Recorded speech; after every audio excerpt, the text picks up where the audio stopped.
Divine Beast.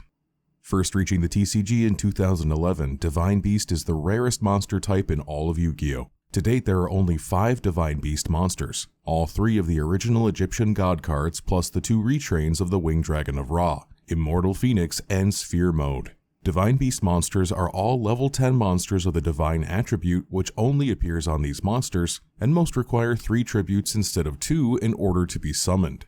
Illusion. Illusion is the newest monster type, debuting in 2023's Duelist Nexus. While there are Illusion-type monsters among all 6 classic attributes, they most commonly appear in Dark and Light.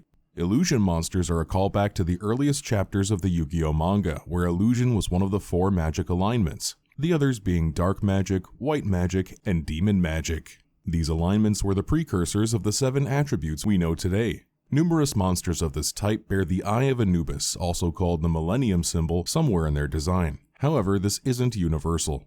Many illusion monsters also share the effect that when they're involved in a battle, neither monster is destroyed by that battle, likely a flavorful nod to the monster's illusory nature. Sea Serpent. Like almost all other types on today's list, the Sea Serpent type debuted in the Legend of Blue Eyes White Dragon expansion, the very first set of the TCG, with Spike Seadra. Sea serpents most often depict serpentine ocean monsters, but can occasionally depict certain kinds of mermaids, dragons, creatures made of pure water, and even humanoid denizens of the deep. The most famous dedicated sea serpent archetype is Atlantean, although this type has historically partnered with other water-dwelling types such as fish. Despite being water-dwelling monsters themselves, that's kind of baked right into their name, sea serpents actually appear in all 6 classic attributes, with Air Orca representing the wind and the famous Lavalval chain in the fire attribute. Wyrm. The Wyrm type was first introduced in 2014's Duelist Alliance expansion. Wyrms are creatures from Germanic mythology that are depicted as long serpentine dragons, often with feathers and some decidedly non-draconic features. Unlike the solid biological appearance of many dragons, Wyrms are frequently assigned a more ethereal metaphysical nature, which explains one of its first archetypes, Metaphys. To go along with this otherworldly vibe, Wyrms occasionally rely on banishing themselves and other cards. It's said that the Wyrm type was introduced to allow for dragon-like monsters without having to design them around existing dragon support, and without flooding the already heavily crowded dragon type even further, but more on those later. Interestingly, there's never been a Wyrm ritual monster in Yu-Gi-Oh! Dinosaur. Dinosaur monsters are based on extinct prehistoric beasts like the Tyrannosaurus, Triceratops, Stegosaurus, and, contrary to science, mammoths for some reason? Dinosaurs are mostly known for their high attack values, lending themselves well to intense beatdown strategies. In fact, one of the most famous dinos, Superconductor Tyranno, was one of the first monsters to break the so-called 3000 attack rule. This unofficial, unwritten, somewhat outdated rule states that for a monster to have more than 3000 attack, it must either have a detrimental effect or be difficult to summon. Dinosaurs have a number of dedicated archetypes like Evol, Jurak, and Dino Wrestler. Thunder. Although thunder actually signifies the sound made by a lightning strike, thunder monsters are most often depicted as wielding electricity itself. Thunder monsters are heavily associated with the light attribute but have representation across all attributes except divine. Similar to Wyrms, there has never been a thunder ritual monster. Thunder monsters employ various strategies such as destruction and lockdown effects, and some of the historic archetypes include Batteryman, Watt, and of course the Thunder Dragons. Fish. Fish monsters are animals that typically live under the sea, usually of the swimming, scaly, finned variety. However, Yu-Gi-Oh! Fish also occasionally comprise other aquatic animals like whales, dolphins, shrimp, and even jellyfish. Not only that, but there are wind, fire, dark, light, and even earth-based fish. Mako Tsunami, aka the Freaky Fish Guy, is one of the most famous fish-wielding duelists who ever appeared on screen, but other duelists have played them as well. Some of the most famous fish-only archetypes include Fishborg and Goatee, while other archetypes incorporate fish among other types, such as the mermales. Pyro. Pyro monsters most often represent creatures composed of or wielding fire, but of course they also appear under other attributes like dark, earth, light, and even wind. Sensibly, at least water is excluded this time. Fittingly, the overwhelmingly fire attribute pyro monsters frequently have effects that revolve around doing burn damage to the opponent. The Pyro type has become something of a meme in the Yu-Gi-Oh community for historically having very little support, although this has started to change in recent years with the release of cards like Bonfire. Popular Pyro archetypes include Flamevel, Hazy Flame, Laval, and Volcanic, as well as the more recent Snake Eyes archetype. Reptile. Reptiles are scaly, cold-blooded, typically land-dwelling monsters. Previously considered a somewhat weak and unsupported type, reptiles have assembled more support over the years. Gone are the days when reptiles were merely fodder for bigger types like dinosaurs. Reptiles have gained several archetypes over the years, including Wyrm, Venom, Eviltile, and Reptilian. Some reptiles, such as the alien monsters, revolve around the use of counters to weaken enemy monsters. There's also Venominaga, which relies on accumulating its own counters to grant an automatic victory. Psychic. Psychics are individuals who can see the future, but in Yu-Gi-Oh! They're usually portrayed as cybernetic or otherwise cyberpunk-adjacent beings. They're often depicted against Matrix-style backdrops with circuit board or electric motifs, sometimes humanoid, sometimes utterly mutated. It's said that many psychic monsters would have previously been classified as machines, spellcasters, or even fiends, and that Jinzo could probably pass as a psychic if it was released after 2008. At the time of its debut in the Duelist Genesis, Psychic was the first new type of monster introduced to the TCG, even predating the official release of Divine Beast monsters. Historically, Psychics were a synchro-heavy type that relied on paying life points to execute their strategies, while their synchro monsters and traps served to restore these lost life points. Since then, the type has evolved and now often plays with the banishment mechanic. A more recent archetype to feature Psychic monsters heavily is the Kashtira archetype. Plant.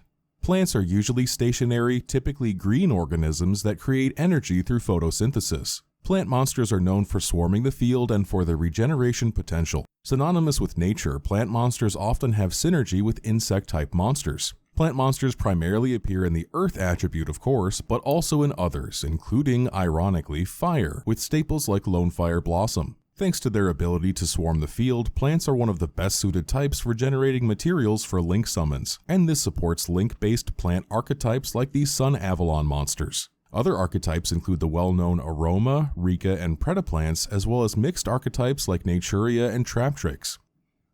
Zombie.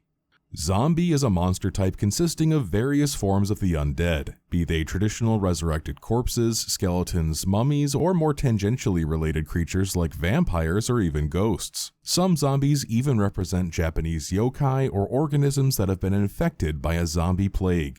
Zombies are most often found in the dark and earth attributes. Since zombies are decrepit, frail beings compared to their living flesh and blood counterparts, they usually have low defense values, often 0. This makes them searchable by one of the earliest zombie staples in the game, Pyramid Turtle. But rather than pulling from the deck, zombies have historically been most famous for special summoning monsters from the graveyard, which makes perfect sense flavor-wise. Several monsters have zombie counterparts, such as Dark Ruler Hades becoming Revived King Hades, Chthonian Emperor Dragon becoming Doom Kaiser Dragon, and even Summoned Skull, an already skeletal fiend, becoming the zombified Archfiend Zombie Skull. The background of this monster's artwork is Zombie World, one of the most famous and historic field spells of all time. Well-known zombie archetypes include Vendread, Vampire, White, and Ghost Trick.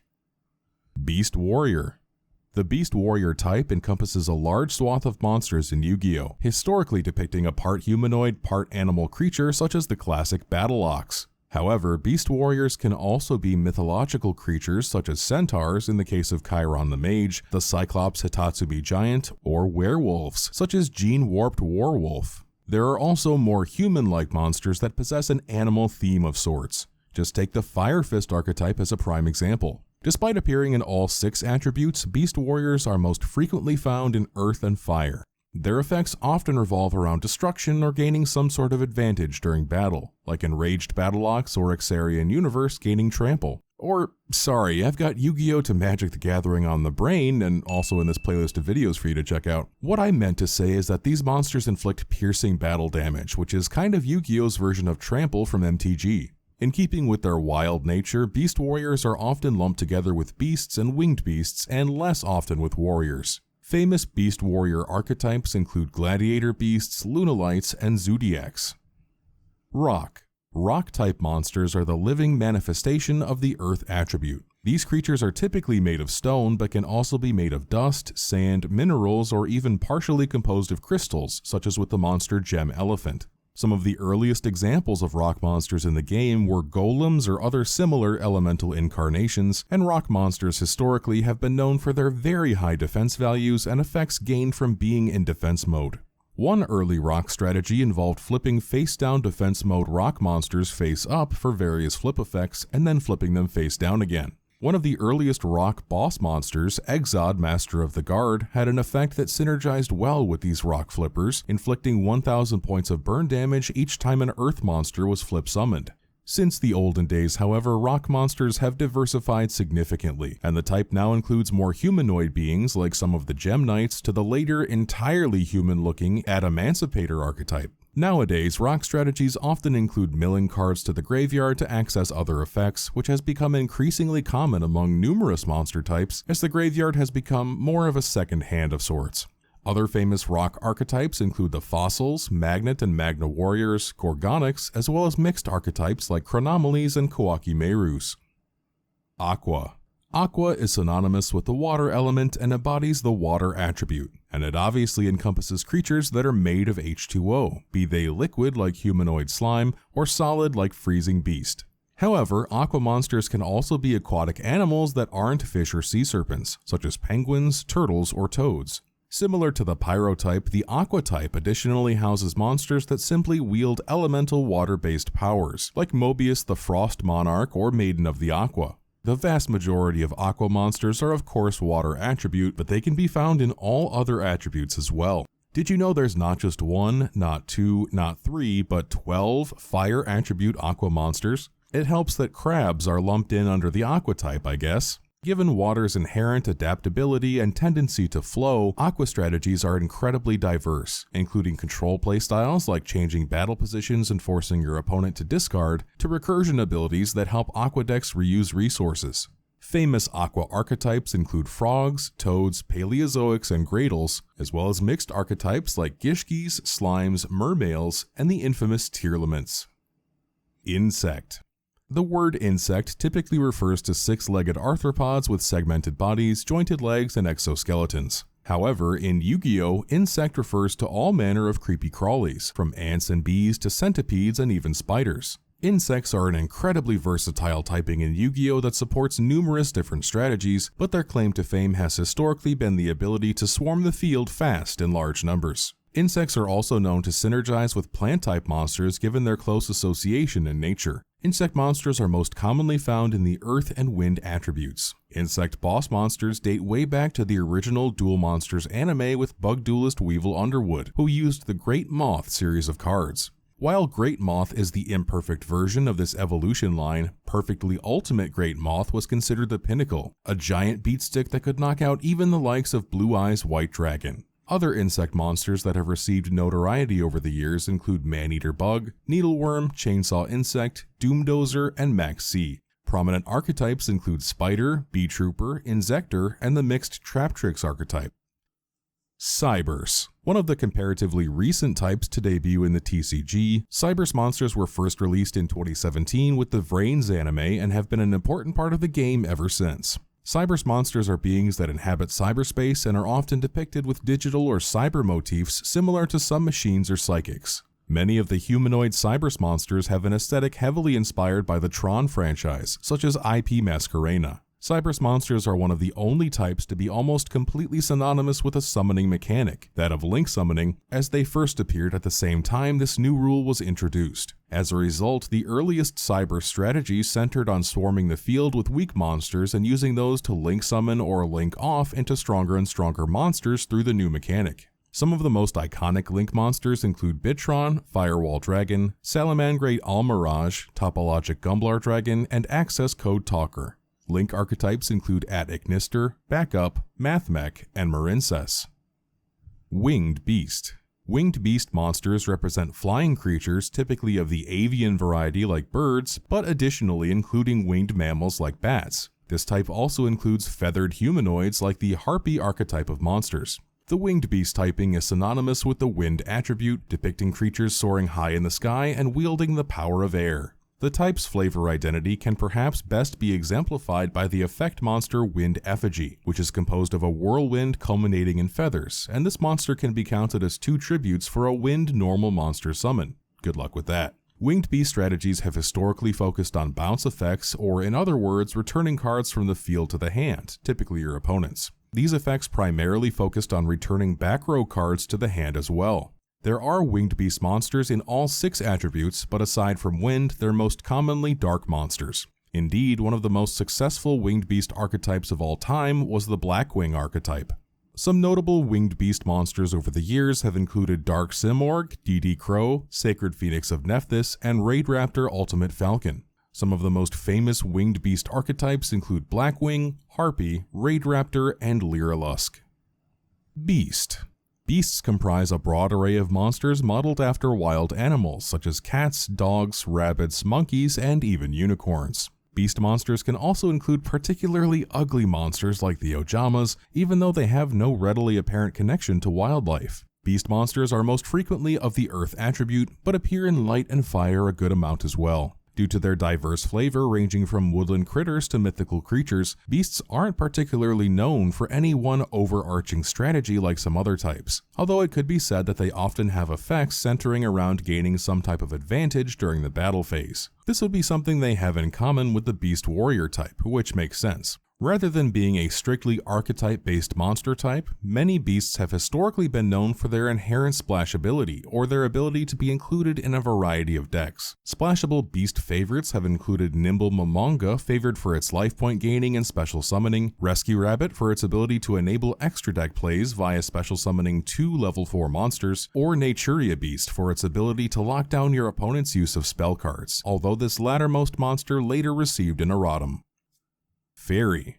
Fairies are a group of monsters comprising true fairies, sprites, angels, as well as other organic and mechanical beings from outer space. Fairies are primarily found in the light attribute, but have representation across the 5 other common elements as well. As with many other types, they have their own specific support cards like a field spell, a standard searcher, and a draw 2 spell in Cards from the Sky. Fairies have been popular enough to receive multiple structure decks over the years. Fun fact about the fairy type, a lot of these monsters have historically appeared either as cutesy creatures or as decidedly feminine incarnations, and so it might not be surprising that this type has been a favorite among female duelists throughout various Yu-Gi-Oh! Anime iterations. Probably the most famous fairy duelist was Taya Gardner in the original Duel Monsters run, but this group includes Ishizu, Alexis Rhodes, and others from later series. This isn't to say that it's an all-female type though, as male duelists have also used them.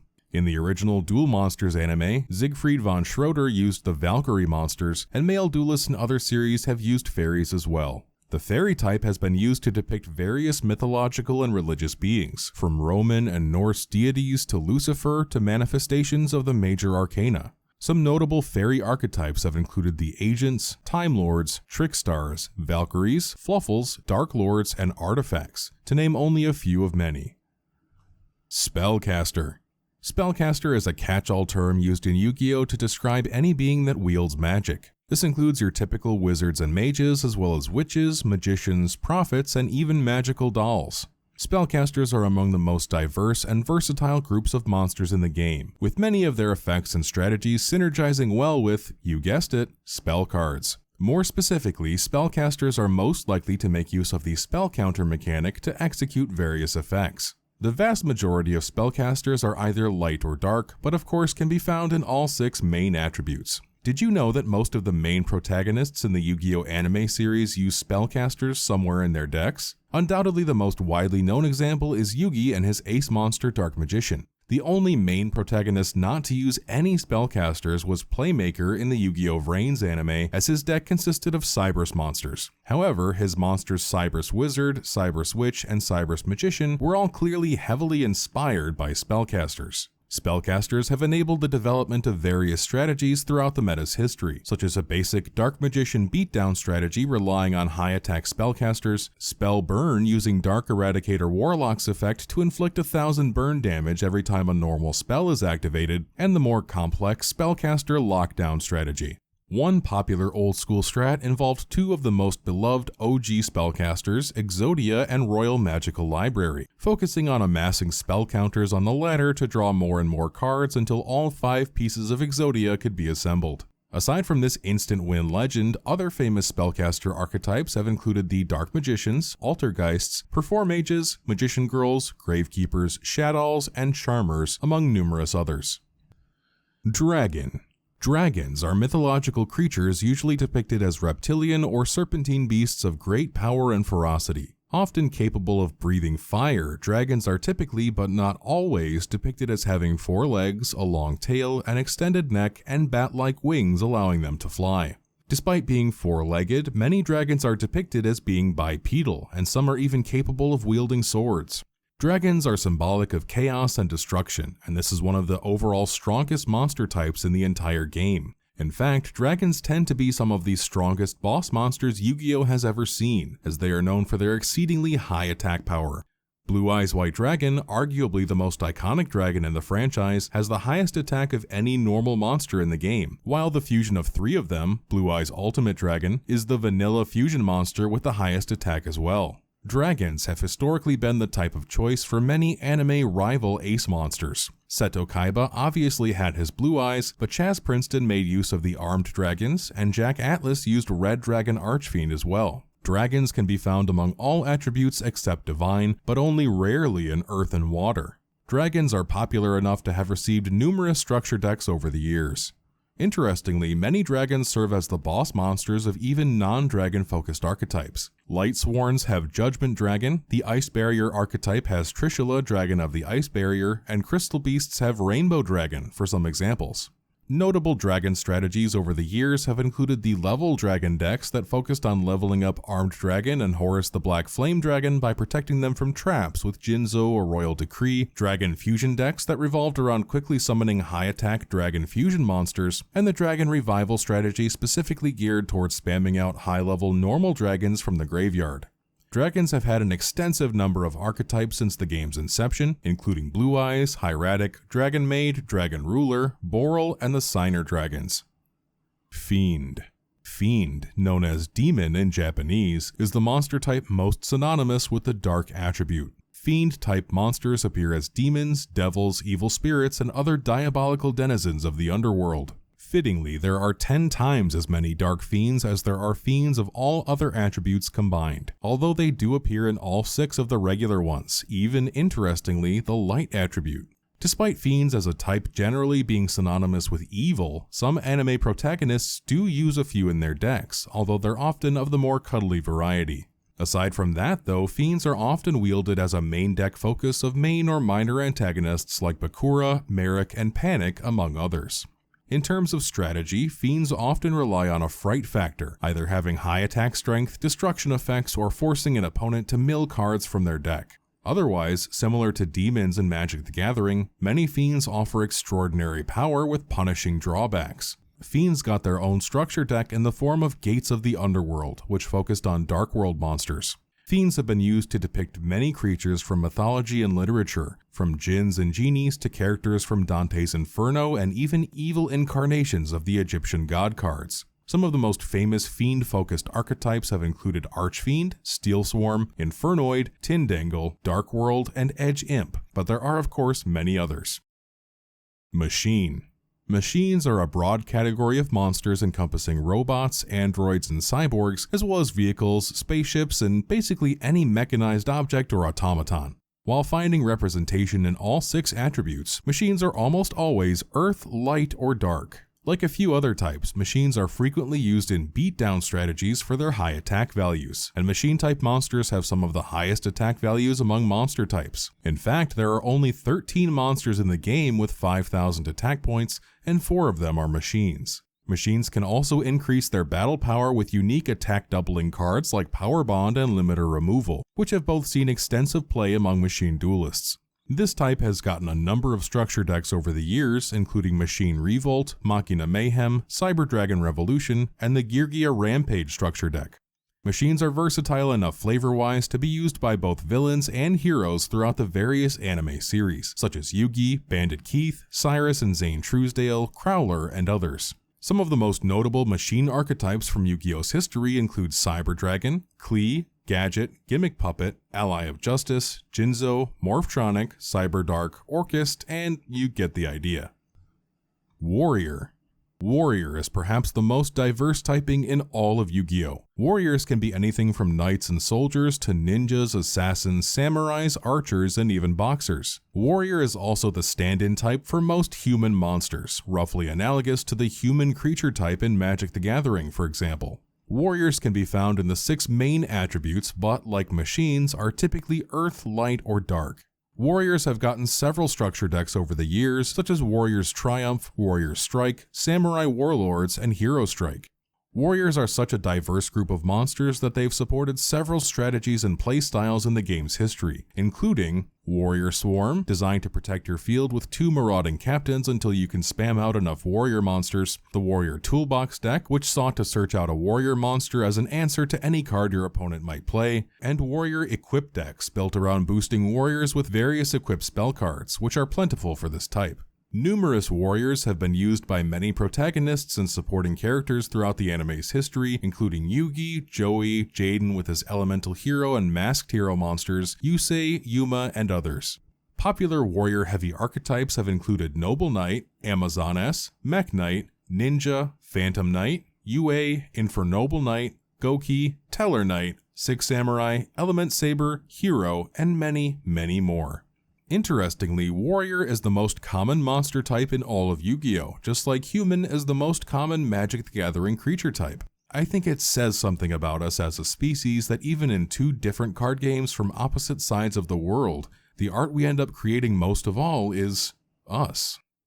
If you like Yu-Gi-Oh!, Magic the Gathering, or other TCG content, feel free to like and subscribe for more videos like this one. Or if you prefer top 10 videos, check out my side channel for TCG top 10s. I have a video on the highest attack normal monsters as well as the top 10 cards in Commander waiting for you there. If you've stuck around for this outro, I appreciate you being here and I hope to see you in the next video. Thanks for watching.